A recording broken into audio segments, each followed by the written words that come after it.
Ada, ou L'île en français, est le premier film de zombies jamais tourné en Turquie. Sorti en janvier, le projet a été bouclé en 4 semaines avec les moyens du bord et un budget de 200 000 €. Une production qui rappelle les films de série B qui pullulaient pendant l'âge d'or du cinéma turc. Western ou science-fiction, ils étaient bricolés avec le peu de moyens dont disposaient les réalisateurs. Notre film n'a pas un lien direct avec les films de l'époque, mais si on regarde les conditions de tournage et l'esprit du film, c'est vrai qu'il y a une ressemblance. Des années 60 au début des années 80, le cinéma turc est très productif et les films de genre reprennent à leur compte les grands succès hollywoodiens. Les versions turques utilisent sans vergogne la musique ou carrément les images des blockbusters américains.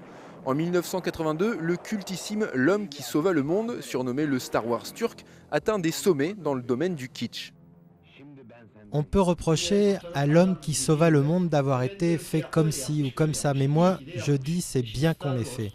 Bon d'accord, Star Wars est un film très connu, ils en ont pris quelques morceaux.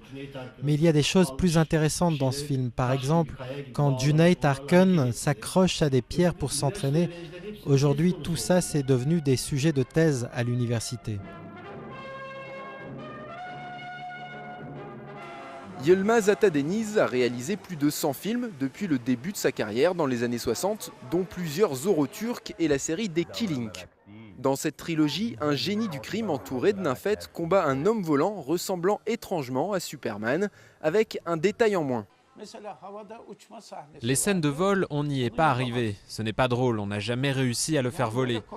Notre technique était trop mauvaise.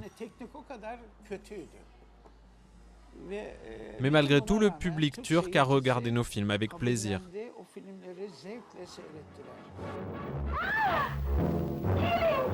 Si les bandes originales ou leurs copies sont devenues extrêmement rares, parfois perdues ou dégradées, tous ces films connaissent une deuxième jeunesse sur Internet.